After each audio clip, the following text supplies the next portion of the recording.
Whew, man, that came up quick. Sorry to cut you off. We were like right in the middle of a conversation, a great conversation, and all of a sudden this damn podcast got in the way. Isn't that kind of how our podcast is, though? It just gets in the way. Just hit record. In the way of everything. Yeah. Of life, of workers around the house. No, how many times have we had to schedule this around work being done or movers on your end or mine in the last 67 episodes now? Yeah, it's been rough. I mean, we've calmed down. Like, hey, man, we're stuck here for a while now. So I think everything's done here. Hope, where's some wood? Knock on wood. Yeah, seriously. Yeah, you and I both. What a week. Welcome to BoarderLine episode 67. Awesome guest coming up this week. Believe it or not, we've only had him on, I think, one other time. So looking forward to bringing on the rock star guest this week. But so much to talk about. Happy March Madness. Yes, sir. Huge, one of the great times of the year. And I'm sorry for UNC not getting in. I'm sorry to the Clemson fans out there. I truly like they sorry got to the Clemson fans out there. They got hosed. And you and I talked about this week after the selection show. The fact that, and I love Iowa, and my family's going to kill me for saying this, the fact that Iowa's RPI was halfway between here and the moon, and they lost 4 of their last 6 and still got in. Yeah, I love Fran. Fran's a friend of mine. I love Iowa. I grew up going to the games. How do they get in? Big Ten. We'll see. We'll see what happens. They play Auburn. Auburn can't score. Iowa's got a chance to win their first round game. Yeah. But man, how does Clemson not get in? Weren't they 9-0 in conference play to start? They finished third in the ACC. Third. Yeah, a winning record. Third. I mean, they were 14-6 in the ACC. That shows you how 27 little wins. Yeah, 23 wins, I think. Yeah. That shows you how little and how times have changed, actually, because once upon a time, if you were close to a 500 record in the ACC, you were in. Florida State got in with a losing record one time. Times have changed. The ACC is hated on, but yet when they get in the tournament, they continuously do well, where the Big Ten always lays an egg. And I don't understand look, and I'm not knocking the Big Ten. There's some quality clubs in there. I don't get it. I don't get it. They've been terrible. I can't defend them. You're right. They've been terrible in the NCAA tournament. And it's an awful brand of basketball. It's slow. It's plod. When I watch Virginia play, Iowa, you'd actually like to watch Iowa. Yeah, they shoot it. They are surprisingly, they are somewhat of a fast team, and they're one of the top scoring teams in the nation. I mean, they like to score. But you're right. For the most part, it is very. When I watch Virginia play in the ACC, I feel like I'm watching a Big Ten game. Oh, I cannot stand watching Virginia. It's awful, man. Yeah, I think it's bad. Personally, I think it's bad for basketball. My opinion. I don't think that's how the game was meant to be played. I personal opinion. I think when Dr. James Naismith made the game and they started expanding the game, they wanted athletes to be shown. And the way the game is trending with teams like Virginia and the way the Big Ten, it's just not how it is. And I think basketball is in a transitional period. Personally, I think we're going through this period to get to whatever the next great period is, because it's a lull. When you look at the ratings, when you look at everything, it's a lull. Now, the people that live in big cities would argue that tooth and nail, right? If you live in New York, Chicago, LA, even in Miami, not big cities, but cities with NBA teams. I mean, Charlotte's got an NBA team, no one goes. Atlanta's got a decent NBA team, no one goes. Right. But, obviously the bigger cities still love it, but I think the game's kind of in a bad, and I love Steph Curry, but I think he's one of the main reasons why. Everyone's trying to find the Splash Brothers and try to run that 4 out, 1 in, maybe one high pick and roll, and then jack threes. Yeah. I don't think that's great basketball, but that's just my opinion. I mean, there was a cautionary tale here at the College of Charleston, here in my hometown, where we had Bobby Cremins, right? Mm-hmm. And Bobby loved to score, even his teams at Georgia Tech. It was all based around offense. He'd play 6 or 7 guys, and they would just score a bunch of points, and they were great. And same here at the College of Charleston, really great teams under Bobby Cremins. Bobby ends up retiring, and they hired Doug Wojcik. And Doug is a completely. I'm not saying he didn't win, because he did win a little bit when he was here, but it's a really difficult style of basketball. He wants the final score to be 53-49. And how do you recruit kids for that? Yeah, I don't know. Maybe because it's Charleston and they don't get other offers. But, I don't know. But you know what I mean? Like, who wants to play that style? I know it was terrible, and the fan base started to leave. The season ticket holders started to leave. The legacy seats were empty at the beautiful arena downtown. It was terrible basketball to watch, and so people just didn't come, even though the team actually won a little bit. It's just terrible to watch. I'm with you, man. But Mitch Cronin, isn't that his name? The guy at UCLA? Is it Mitch? Yes. Yeah. I know his last name's Cronin. He kind of plays that style, but he's willing to go up and down if it suits his ball club at times. But he would like to play defensive half-court basketball. I think you have to – you know what? Let's go cornhole analogy, Jeff. I think there's something to be said for a cornhole player that can play the slide game, play the dirty game, change it up during a game when it's necessary, right, to score points. I think Mitch Cronin does that at UCLA. He's going to try to play half court, but when he can run and he knows he can run, he wants his guys to run, right? He's not just like Tony Bennett at Virginia. Hey, we've got 2-on-1 fat. Pull it out. Pull it out. That was another 30 seconds, one. Gross. And it's just crazy. Yeah. And I hate it. I hate it. That is a perfect transition into exactly. So before we were interrupted by this podcast, I was going to ask you. I have two tangents that I can go off on, but I was feeling that we only had time for one. But seeing the way that this conversation has trended, I know exactly which way I want to go. And I know I've talked about this before, but it fits perfectly with what you and I are talking about. And I'm going to say it again. And I know that cornhole people aren't going to like this. The players aren't going to like this. Stacy might not even like this. I am worried about the way, and I'm not going to say I don't like it, because that's not true. So don't misinterpret what I'm saying. I love the sport. I love our players. I love everyone that I work with. It's been a terrific ride over the last 3 years. I'm just saying, as an old man and as a sports fan and as someone who has been in TV for a long time and knows what works and what doesn't work, I am worried about the sport. And I've said this before. I watched axe throwing the other day. Just turned it on. And what did I see? I saw men and women with large hatchets from 20-something feet away, wielding these things, ripping them over their head. And what are they doing? They're hitting bullseyes, right? Not every time, but a lot of times they're hitting bullseyes, right? I watch pickleball, and these guys and girls are smashing it, Bernie. I mean, they are terrific. They are so fast and so quick at the net. The reflexes are amazing. And then when they're back, they can smash it. I mean, it's incredible to watch, right? Mm-hmm. Then I turn on cornhole. And again, I know this is going to make a lot of people upset. So I see player A, right? Let's just use you and me as an example, right? So I fire a bag and it's short, right? Was it intentional or not? We don't know. Did I mean to put it in? I'm not sure. Keep in mind, I'm a viewer at home, right? Did he intentionally miss that? I don't know. It's short of the hole. So then the next guy, this is you, right? So now you're like, okay, wait a second. In your mind, you're thinking, I know what you're thinking. You're thinking, okay, am I going to block in behind and make this, a mess, or am I going to try an airmail? I'm feeling kind of aggressive, but the viewer at home doesn't know this.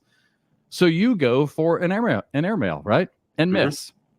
So now player A has got a bag in front of the hole that has missed in the viewer's eye. Another one that's tried to go in the hole and has missed again. And now we're back to me, right? Back to player A. So now what do I want to do? Well, now do I want to try and be aggressive? Because now I've got a bag in front of the hole, right? And you just missed an airmail. So now I'm going to try and go for an airmail, right? So I go for it. And what happens? I miss. So now the viewer at home has seen a bag miss in front of the hole, and now 2 shots for the hole also miss, right? So now the next guy goes, and what does he do? Now he's a little nervous, right? So now he just puts the bag on the board, right? So now I still haven't seen anything go in, right? Now the next guy hits an airmail, right? And then the next one just goes on the board. So this is what I see. So I like when I turn on the TV. And again, I get it. I get it. I get that it's a way to win. But when I turn on the TV, I'm passionate about this, dude. I want to see excellence. I want to see someone with an axe from 25 feet away, whatever the hell it is. I want to see it hit the damn bullseye. I hear what you're saying, but these are apples. In college, I get it. College basketball, I want to see 80 to 79. I want to see 84 to 82. In football, I want to see scoring. You know, I agree. In baseball, I wanted it to speed up, and they've done a good job of that. In pickleball, I want to see people do something that I can't do.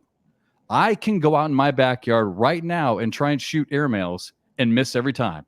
Mm-hmm. I can put a bag on the board that's short of the hole a lot of times. I want to see greatness. I want to see greatness, and I'm afraid that when we're watching cornhole, that we're not seeing greatness, and that is why I love it when someone hits 20 in a row, 25 in a row. I love it when you've hit 20. I love it when you've hit your first 24 in, right? Yep. And I've got number 24 in my hand, and I've got to hit this, right, to hold serve. There's so much pressure on that one bag, and people are mesmerized by it, just like I was mesmerized by the people throwing the axe time and time again, hitting the bullseye. I like your example. I want to see greatness. I like your examples. It's apples and oranges, though, because none of those are defensive, really. I mean, axe throwing doesn't have a defensive part of its game. There's no aspect of defense. One could argue that it's the announcer's job, and I'm not saying you, I'm saying the color analyst, to express what's happening, because we all know that when a professional cornhole player puts it in front of the hole, that's on purpose. When they miss left or right, that's a miss. We all know this. The color analyst surely knows this, and that's what has to be explained. Now, however, I'm with you. Does it matter though, Bernie? I mean, I'm with you. I mean, I can sit there with. Don't you think Anthony. It gets boring? But you don't think it gets boring even to the average fan if it's with both players hitting 20? Because then there's no mystery. There's no mystery to the game. I think it's great when you've hit 24. I've hit 23. I need to hit my 24th, and all of a sudden, you know what? And the score is 0-0. Now you throw a block. I remember seeing an outstanding match just like that. I think it was. I want to say it was maybe it was Valley Forge. I can't remember. I saw a terrific matchup, like one of my first years doing it, Jamie Graham against Noah Wooten, and they were going at it. I mean, I can't remember how many bags were thrown and how many bags were in. I mean, a high percentage of bags were in, and Noah all of a sudden late after both of them were just slinging it in the hole. Finally, Noah decides to lay a block. And so late in the game, that late game strategy totally changed everything. I love that. To me, that is greatness. That's incredible. You. And now I see your strategy. And now I see your strategy. I'm with you on that. You know, as a broadcaster, okay, all right, so fine. Let's say it's the broadcaster's responsibility. Let's say that Trey and I or Anthony and I have got to tell people, listen, that was an intentional miss. He's putting that in front of the hole. But you can't say miss. This guy's going to go. But you can't say miss. Saying miss. Let's say I don't. Let's say I don't say miss. Let's say that was an intentional level 1 block. Let's call it like it is, which it is, an intentional level 1 block. Okay. Mm-hmm. And now the next guy is going to probably go for an airmail because he's going to try and hit it over, or maybe he'll go, block in behind probably on the second shot. Yeah, whatever, right? Or roll. Or roll. So, but again, so let's say it doesn't go in. Let's say it misses, right? We can do whatever we can possibly do to explain it. Yeah, I'm just not sure it's sexy to watch. All right, I can tell you over and over. I'll make you in that level 2. I'll make you. You're a baseball guy, right? Yeah. There are pitchers who don't throw strikes every time on purpose, right? Yeah, they're setting you up. Same thing. It's literally the same exact thing. Now, however, you see that baseball thing as being an amazing job by the pitcher to get up right outside the edge of the black on the plate to entice the batter to swing at a pitch that's outside. You see that as greatness. I'm saying it's the same exact thing in cornhole. That miss is on purpose. It's not miss. That shot is on purpose to set up the round. I'm with you. I would rather see a mixture. I'd rather see, you know what? Let's go 12 for 12 and then someone lay a block and let's get it on, right? I'm with you. I think there needs to be a contrast because your point is valid. There are too many players that are playing too dirty all the time because you're ending up, especially if they make a broadcast, it looks like just a bunch of missed shots. It does. I get it. I get that 100%. There needs to be a mixture in there. But there is some true, I think it is much harder to throw a level 1, level 2 block than it is to slide it in the hole. Much harder. Much more difficult. Possibly argue with that. Can't possibly argue with that. And your analogy with baseball, I'll give it to you a little bit. However, I feel like you're still seeing greatness because you're still, at the end of the day, Barry Bonds. You didn't want to pitch inside on Barry Bonds, right? Right. So you'd set him up, right? So you'd go low and away, right? I hear you. But if you're playing Cheyenne Ritter, you're not going to go hole for hole. But you're still getting the strikeout, though. You're still getting the strikeout against one of the greatest batters in the game. You're still seeing greatness. I think you're missing the analogy. I think you're setting players up in cornhole with a level 1, level 2 block. It's an absolute piece of strategy, especially when you know you're playing a person that doesn't like to play dirty. Well, then you're going to play dirty against them to set them up to get points. Now, I'm with you, and that's what I'm saying. I agree with you 100% that if a player is only playing dirty all the time, and then let's say they're having an off game when they get to the broadcast, that is not good for the sport at all, because it looks like you don't know what you're doing. To the average cornhole player, they know exactly what's happening. But to the average fan, and this is what you're talking about, someone flipping through the channels who wants to give it a look, they're like, well, "What's that? Yeah, that's silly. I can do that right now." So I get what you're saying. 100% get what you're saying. But I think there is extreme excellence in the dirty game. I just think that certain players need to expand on what they do and be able to make. You know what I've seen more of this season, or at least the last half of last season and going into this season? Fourth bag misses on open boards. Unbelievable. How many bags end up short because they're not finishing the throw, and it's partly because they're so used to throwing it short. Right. So I'm with you, but I will argue there is some extreme excellence going on that I guess that the viewer just doesn't truly understand.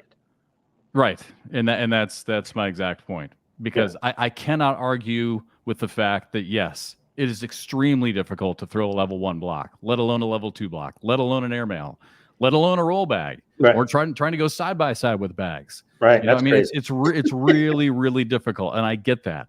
However, that aside, is it fun to watch? Right. I'm with you. And again, back to your analogy of baseball. Yeah, you're setting a hitter up, but someone's going to win that, and it's going to be dramatic, and it's going to be excellent either way. You're either going to get a strikeout of one of the top hitters in the game, or he's going to take you deep, or he's going to get a base hit, which is going to change the game. I'm going to finish your argument for you. I'm going to finish your argument. Baseball has terrible TV ratings for the fact that it's not sexy. It's not fun to watch. A pitcher's duel is a snooze fest, an absolute snooze fest on television, unless you're a diehard baseball guy, right? You're a diehard baseball guy. You're all in. 1-0 game, 2-1 game, played in less than 3 hours. You're all about it, right?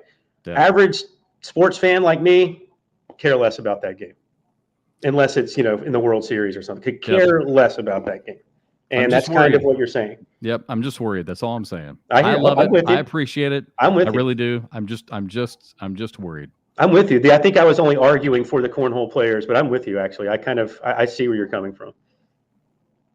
All right. Well, you know what? As much as I wanted to talk about the NCAA tournament, go through brackets, we're still doing it. Let's bring in our guest and just continue, because there's no one who's going to know this subject and be able to talk about it better than our guest this week. And again, what a perfect time to have him on. I've mentioned this before, so I'm going to just quickly say this. And if it bores you, I'm sorry. But as a broadcaster, you always need that go-to. And I know, Bernie, you've heard me say this before. I've always had go-to assistant coaches in football, basketball, baseball, whatever. You can't always go to the head coach, right? So you got to have that assistant who's your go-to to ask stupid questions. Like, what's a UCLA cut? I had to ask that question to somebody, right? Because I didn't know. What's the purpose of the weave? Why does Kansas do the weave? Well, I can't ask Bill Self, so I got to go to one of the, because I want Bill to think that I know what I'm talking about. So you got to go to an assistant. So in cornhole, same thing. When I first started, I needed that person to go to. I could ask stupid questions to, and he wouldn't judge me, wouldn't make fun of me, and answer my question and help me learn the game. So I will forever be grateful to him. He's been a friend ever since. Not only that, he's an outstanding cornhole player. He finished top 25 in the world in the standings last year. He's top 15 in the world in all-time titles. He has 5. Please welcome back to BoarderLine, a friend of the show, Noah Wooten. What's up, my man? Is my mic working? Yes, sir. Yeah. Is it better with this or without the mic? So wait a second. Good. I just said all that and no thank you. Just is my mic working? I thought I was supposed to act like I wasn't supposed to hear that or something. Do I look good? Is my mic working? No thank you. No, hey, you're the man.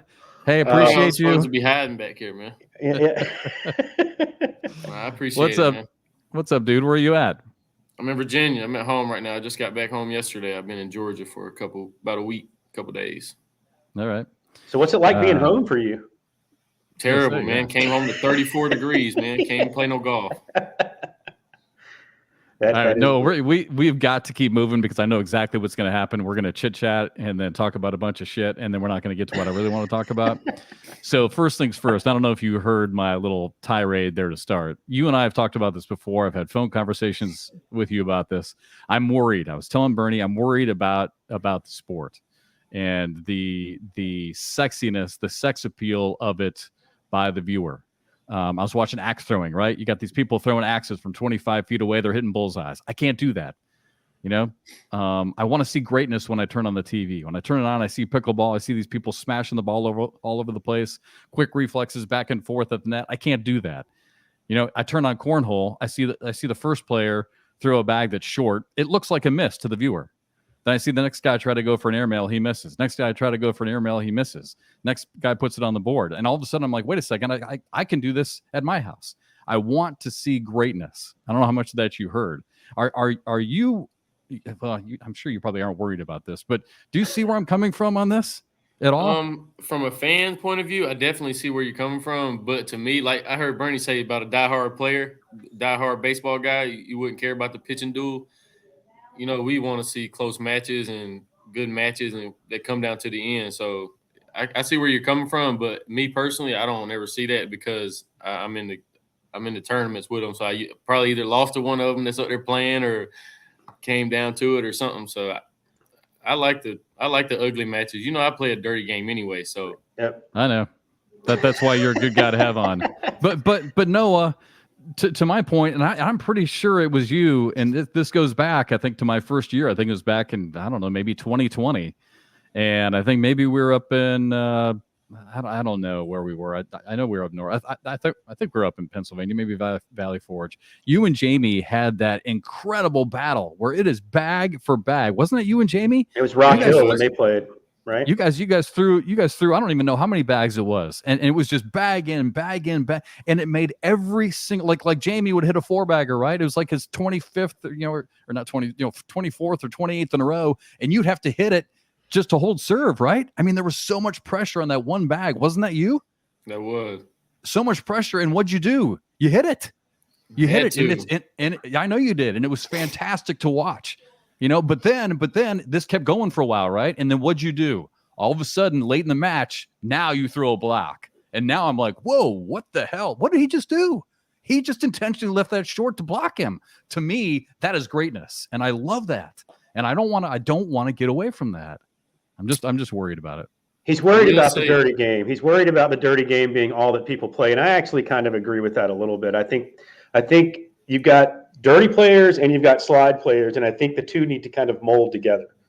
That it makes the game better if everyone can do everything, and I know that's not possible. See, the way I think about that is it's all the younger generation that's coming up, and they all see all of us do it. They all see all the top pros do it, so that's what they want to do. They want to block and they want to roll. Nobody wants to slide side. So if you literally take the kids, or I say kids, if you take 25 and under that play, I guarantee you it's probably about 80% to 20% that slide bags in. Yep. That 80% of them play a dirty game. Just because they see Tony Smith, Eric Davis, myself, they just want to, they see that, and then that's a lot better to watch. So people see that and they want to do it. Nobody wants to slide bags anymore except for the older guys. Yeah, but I think to Jeff's point, the average viewer flipping through the channels that doesn't know cornhole, they just, hey, this seems interesting. Let me watch for a second. They're going to be more impressed, more enticed into watching longer a slide, a hole for hole game than watching somebody, even though it's a block in front and it was intentional, it's actually a harder shot than just sliding it in. They don't really understand that. And then, especially if it's a role player, let's say, and they roll their first two roll bags, just cut a little too much, and they end off, one's off the board, one's just laying to the left side of the hole. They kind of look at that and they're like, well, shit, I can do that.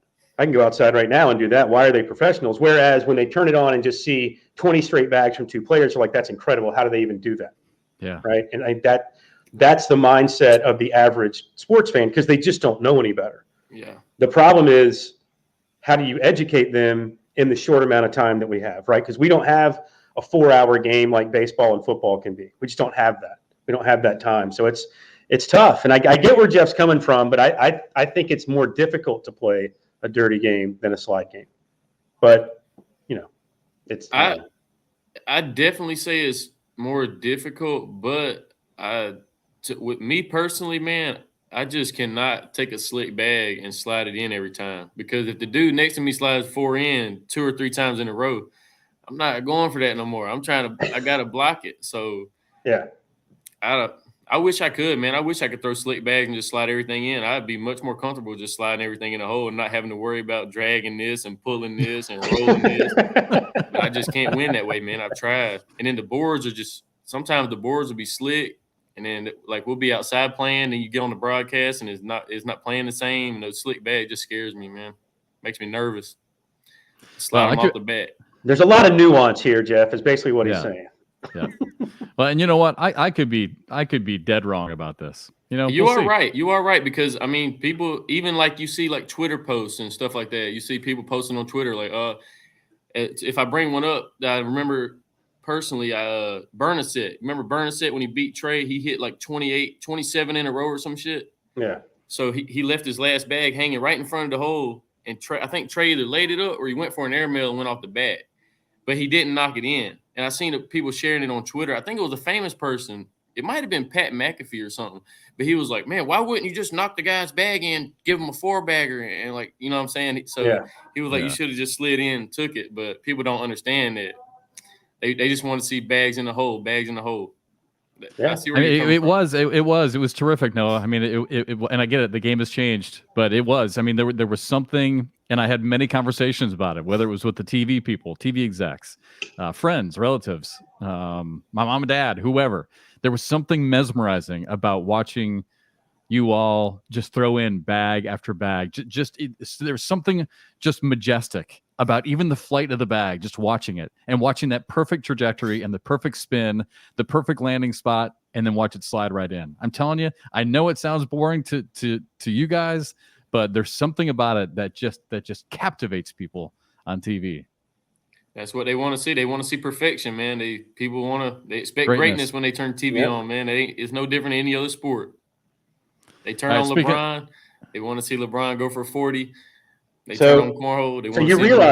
You realize, of course, you're agreeing with Jeff. So I have to hear about this now that you're agreeing with Jeff for like the next 5 episodes. Well, why do you think I called Noah to have him come on the show? Yeah, from the fans' perspective, though, I definitely think that just seeing bags go in is a lot more. Now, if it's a crazy game and people are just making roll after roll after roll and they're playing a perfect game, it's great. It's okay. But as far as usually don't get that too much. So players like myself have a lot of ugly rounds in there. How's your game doing right now? It's all right, man. I went to New Orleans. I actually did a raffle. So the lady who won my raffle, that's where we teamed up at. The winner got to play on my team at the Open. So we played the Open, and man, after that, we had a good time. Had a little too much tequila that night. And so it happens in Louisiana. The next morning, a lot of crawfish too. We had some good crawfish. Wow. The next morning we played singles, man. I woke up and we were getting text messages. I didn't even check in. I guess Keck just checked me in. So I was getting text messages when we woke up, man. I had threw up all in the bed. Oh, it was bad. I got there my first game on the broadcast against another pro. I averaged like a 5. That was terrible. And I came back and won my bracket. So I came all the way back and won, but ultimately I lost to Alex Hicks. But I never really found it that day. But I mean, I threw good enough to win my bracket, but I was just dodging bullet after bullet, man. I was getting lucky. Casamigos will get on you, man. Yeah. Liquor store was too close. I will say that much. Hey, all right, just a second ago, you mentioned LeBron James. So while we're talking basketball, because we said we're going to do this is the week of March Madness. And before I got off on my stupid tangent about all this kind of stuff, that was our plan for this week's show. Mm-hmm. And surprise, surprise, we always get railroaded with other stuff, and it's probably my fault. But we did want to do our brackets with you. We thought it'd be fun, like to literally, I still like old school. I still hand write my brackets. out. So Bernie didn't get the email this week. No, I've got my brackets. They're just on the computer. I can't like show anybody unless whatever. How many did you do? I did 3. 3. How many did you do, Noah? Man, I don't even do the little things online, man. I just print me out some. I try to get in a pool or two. Like some of my buddies will be hosting a pool. Yeah. I try to do that, but I don't know. I'd rather just put me a couple bucks on a game or two. I like doing that too. I'll give you my winners if you want. Right, I've got two also. I've got one that I do with my heart and one that I do with more of my head. All right, Bernie, you want to start? Your heart's going to be pretty good again this year, by the way. I don't know. Kansas is good, man. All right, how do you want to do it? Bernie, you want to yeah, all right, I'll do one of mine. You both know how one of my brackets ends. All right, I'll give you my final 4 in my first bracket. Ready? Okay. Yeah. I've got Alabama. And then this one pains me to the bottom core of my soul to say this next team that I think's making the Final 4. Don't you say it. Literally hurts my heart, but I'm going to say it. No. They're the hottest team, one of the hottest teams in the country, probably the most talented, and they're coming together at the right time, and it's driving me insane. I have Duke playing Alabama in that Final 4. That's just one of my brackets. The other side of that Final 4, Texas and Kansas. I think there's a way to mute him somehow here. And then I have Texas beating Alabama for the national championship. Texas. All right, so you had Alabama, Duke, and then who'd you have? Texas and Kansas. And then I had Texas doing the 3-peat on Kansas. Okay. That's just one of my winning the whole thing? I had Texas beating Alabama. Okay. All right, you like that one the best of your 3? No. Which one's your favorite? All right, Noah, how many did you do, Noah? I haven't done any yet. I've been studying all morning, man. I've been looking. You want me to go next then? Yeah, then we'll let you go last. You can go. I'll go. It don't matter. I already know who I like, but I haven't filled out my brackets all the way. But okay, go ahead. I'd like to win it. Yeah. You go ahead then. Who do you have? All right, so we'll start. First of all, I got Alabama winning it all. That's who I think will win it. I think Alabama will win it. As much as I hate to say it. Yeah. I hear you. Dog. But and my girls are Virginia. They're big Virginia fans here, so I always pull against Virginia. They're in the same quadrant anyway as Alabama. So. Oh man, make sure they don't listen to the first 5 minutes of this podcast. We were talking about how bad it is to watch. Virginia, talk about watching something. I mean, we were talking about watching UVA basketball. Whew, it's like watching Wisconsin play basketball. Yeah, God, it's awful. All right, who do you got? Noah. All right, so I got Memphis beating Purdue in the second round. Wow. I don't hate that. We were talking about that too. The Big Ten has historically not done well in the tournament. So man, Memphis, they look good against Houston that last game I watched them. They look really good. I really like them. And then over here I got to go with Texas beating Houston in the last. But I really hope Kennesaw can win a game or two. Just because they're at Kennesaw. Yes, sir. Kennesaw State. Hey, Amir Abdur-Rahim. What? Head coach for Kennesaw State. Is he really? Yes. I did not know that. Yes. Wow. Yeah, really good friend of mine. He was an assistant here at the College of Charleston. And you talk about actually it's perfect for the show. You talk about go-to assistants. I think Charleston. I mean, Amir was my guy. I mean, I could ask. I've got College of Charleston winning that 12-5 matchup. By the way, Charleston ain't bad, man. My buddy plays for San Diego State, man. They better be ready. Yeah, 31-3. I mean, none of those losses were really awful. They're solid. They got some good wins too. They got quality wins for sure. They had North Carolina on the ropes early in the year, which at the time looked like it was. Yeah. That loss ends up being a bad loss for them because the Heels suck. Yeah. Ends up being a good win for North Carolina, but it didn't. Yeah, terrible. I think I'll take Texas and Alabama in the championship. I'll take Alabama. Okay. I think it comes down to Kansas and Texas. And Alabama, man, I don't know about the bottom. I want to say Marquette, but I'm scared. I've got Marquette in one of my Final Fours, actually. Yep. Losing to Arizona. I've got Arizona and Texas in recent years, but I don't know, man. I ain't gonna lie to Duke or Roberts ain't no pushover. No, they're not. But Duke, Duke is so good right now, and people don't realize it. And I've watched them 2 times in the past week, and it's like, it's going to be really hard to beat that team, man. They've got NBA players all over the floor. They're coming together. They're athletic. They can play slow. They can play fast. I can't stand it. They do got the talent. That's the thing about it. They got 3 NBA players right now. I mean, it's just. Yeah, they are playing. They are playing really well. I hate to say it. Oh, we lost Noah. He hit the wrong button. Yeah, we'll get him back.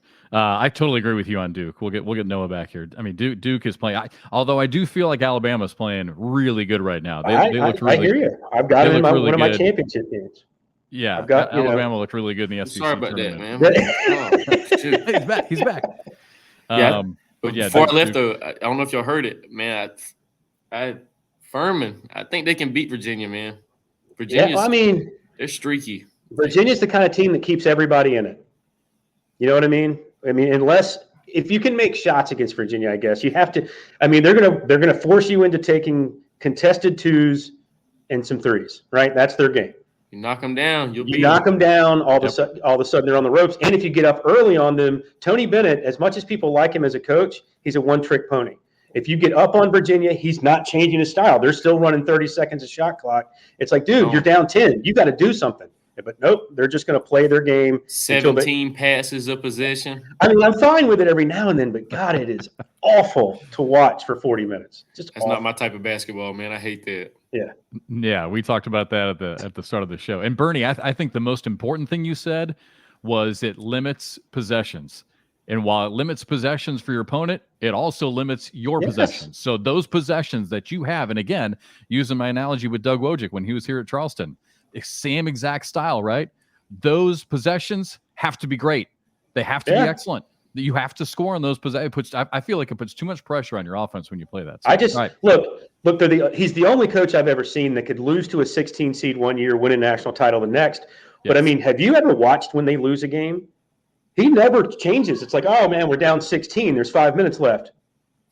Oh well, we're still going to run our thing. I mean, it's like, dude, I don't get it. But whatever. It's probably like an hour from my house. We go to the game. I only went a couple times, but my girl, they go a couple times. Like it seems like every week they go to the game.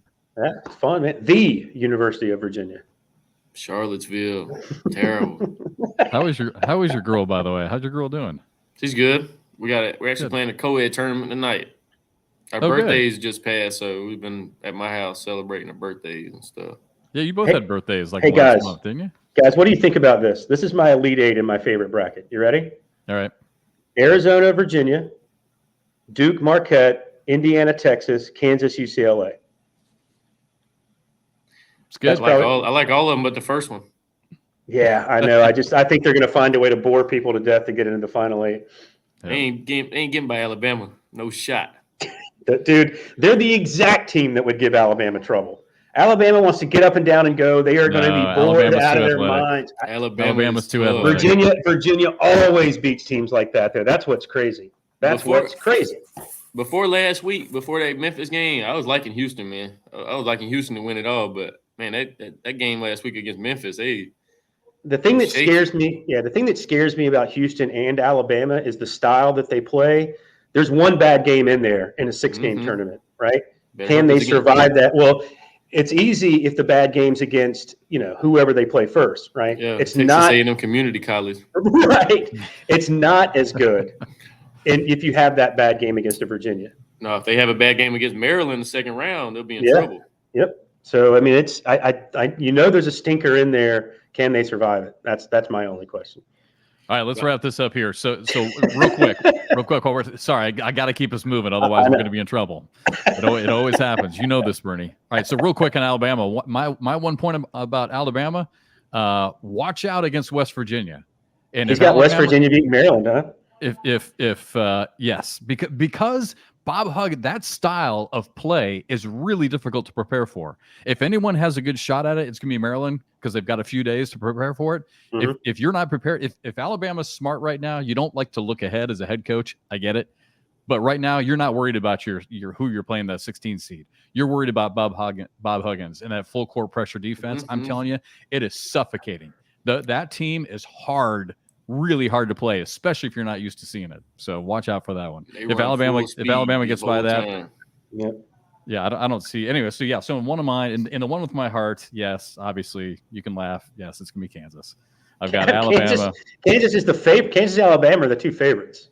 Going away. This is with my heart. So hang on a second. So with my heart, the one I've got Alabama, Purdue on the bottom. Just thinking that maybe the Big Ten can finally pull it off. Zach Edey, man, that kid's a crazy big. I know, 7'4". Dude's crazy. I saw a feature on him last night. He plays baseball. Have you seen him as a pitcher? Well, he's handing the ball to the catcher at 7'4". He played hockey as a kid. You should see it. It was a feature on ESPN last night. It's crazy. Did y'all see the guy from Nicaragua that got a contract? No. Mm-hmm. He struck out Juan Soto and then 2 other MLB players back to back to back. Detroit Tigers gave him a contract after the game. Wow. He's like 19 years old. Oh, I love that. I'll have to look that up. Throw your way off the island. All right, so I got Alabama in the south, Purdue in the east. I've got Houston. I'm just going to ride that. Houston in the Midwest. So you're taking all ones? And Kansas. I guess I do in this one. Going Mattress Matt. It's funny because I didn't even look, but you're right, Bernie. Yeah, it's all ones. And then I've got Alabama. Rarely happens. I've got Alabama, Kansas. I think Purdue will be the only 1 seed that don't make it to the Final Four. It's just you don't see a lot of ones. It's just a rarity. Believe it or not. My second one, all right, so my first one, I've got Alabama, Kansas with Kansas winning it. And then my second one, I've got Alabama again, and I just don't see anyone tricking Alabama up. If they can get past West Virginia early, I think they'll cruise. But in this one, I've got Alabama in the south, I got Marquette in the east, I've got Houston in the Midwest again, and I've got UConn in the west.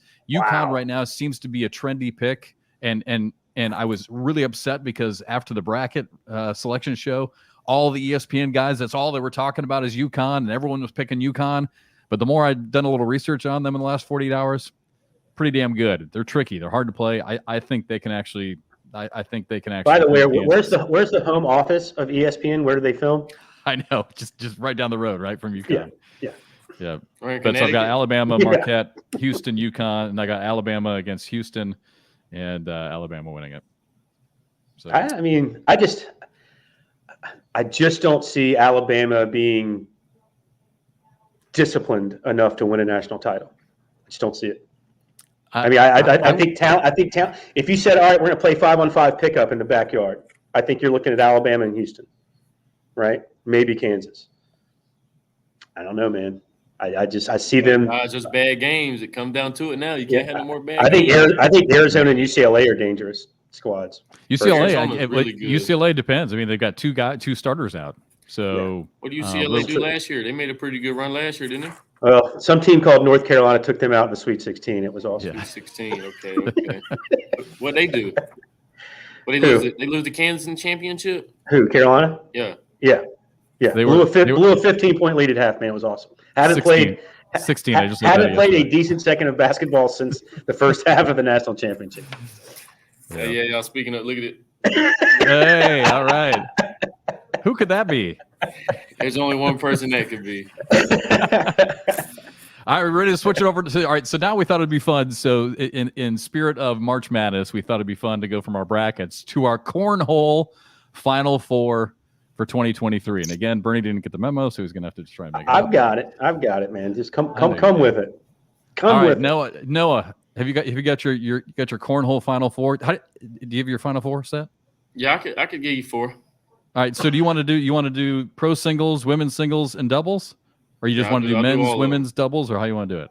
I'll do all of them. All right. Let's do women's Final Four first, and you better have one name on there. You're gonna get smacked by that foam finger. Yeah. No, I wouldn't have to be biased. I'd put her up there, especially in the last 4. You made it a little easier for me. All right. Let's do our women's. All right. So Final Four in cornhole. All right, so Cheyenne. Yep. Cameron. And then I have to go Yeti Irwan and Rosie Streaker. Yeti Irwan been hot, man. She has. I've been to a couple tournaments she was at. She was doing really good. Yep. She got like second or third at the Battle of the Queens thing. She beat some really good players. She's good right now. She's playing really well. I've got, and then Bernie will let you go. I've got Cheyenne, Rosie, Cameron, and Kaylee Hunter. Yeah, I got Connie Altice. Connie Altice is hanging right there. Connie's an assassin, man. I really like watching her play. It's just, who's going to be there at the end of the season, because, things change over the year. Obviously, you got Cheyenne. I think Cameron's going to have to be in there. The last two, I think you can throw Yeti has been playing so well. I think you go Yeti, and then for me, it's Sarah Cassie or Kaylee Hunter coming down to get that 4 spot. Sarah always gets overlooked, but always finds a way. Connie Altice is right there. All right, so Cheyenne, Cameron. I'm going to go Yeti and Sarah as my final 4. All right, I like it. All right, Noah, you want to do doubles next or pro singles? Doubles is hard. Let me go singles. Okay, let's do singles. Men's final 4 in professional cornhole for 2023. Mark Richards and Harbaugh. Those are 2 gimmies there. Harbaugh's hot right now. Yeah. But I will say this, man, every season, man, it's like Harbaugh's coming in on a mission. But this year, man, he just been lethal. Like, he plays all my tournaments up here, man, regionals and stuff. You might as well not even go, man. Like, dude averages over 11 every single game. That's funny because if we had more time, we actually wanted to kind of break down his game with you and talk about him and what he's doing. We just don't have time. But yeah, you're right. He's fire right now. All right, so you got Mark Richards, Devin Harbaugh, then who are the other 2? Give me Alex Hicks, man. I'm going Alex Hicks on the breakthrough. He's due. Okay. And then I'm trying to go with a wild card here. Give me Tony. I'll take Tony. There you go, man. Homer. Yeah, I wanted a wild card, but Brat Pat Cornhole in the house. All right, you ready? I got you. All right, final 4. Devin Harbaugh, I had number 1 on my my players to begin the season. Sticking with that one, Jamie Graham, Mark Richards, and Alex Rawls as my final 4. Hard for me not to put Rawls, man, but Rawls my buddy, man. He'll understand. Wait a second. So did neither one of you choose Kyle Malone? Oh, no. I thought you were going to say Matt Guy. No. I mean, I think it's going to be tough to carry that out. I mean, he's playing at such a high level. It's hard to stay at that level. And then once he has a little bit of a break, is he able to maintain it? I don't know. Keep in mind, this is my thing, man. I used to live in Florida, man. I've been playing Kyle for a long time, man. And he's always been, I don't care what nobody says, he's always been one of the best ones there is. He just don't show up at the right time. You go to a regional in Florida, you ain't winning. I'm talking about that boy is trouble. You go to a conference in Florida, Georgia, that boy is trouble. Like, that dude is money, man. I've got to, and then we're gonna have to wrap it, and we're not gonna have time for doubles. You're gonna have to, you know what, Noah? You're gonna have to email me your doubles, and we'll give it next week's show. All right, I'll send it in. So my final 4 pro singles. I've got Kyle, Mark Richards, Devin Harbaugh, and then man, I struggled with this one, but I've got Alex Rawls. So Alex is hard to go against, man. He's a bad dude right now. So you don't have Jamie in your final 4. I know it leaves out my 2-man crushes are Noah and Jamie, right? So I'm say what you want. Jamie Graham finds a way to get to the final 4. He just does. I know. And you don't have to like his game. You don't. He's always there. I think Ryan Windsor could have a big year too. I will tell you, he always there, but if you look at this season compared to any other season we ever had, it's true. Not having nowhere near the early season that he always has. Yeah. Who are you talking about, Ryan or Jamie? No, Jamie. But we're talking final 4 end of the year. Like, so when we're in Rock Hill, the final 4, that semifinal, I think my semifinal's right. Yep. I mean, I wish a guy named Noah Wooten would break through, but he's just, he's terrible. All that Casamigos will get to you on a weekend.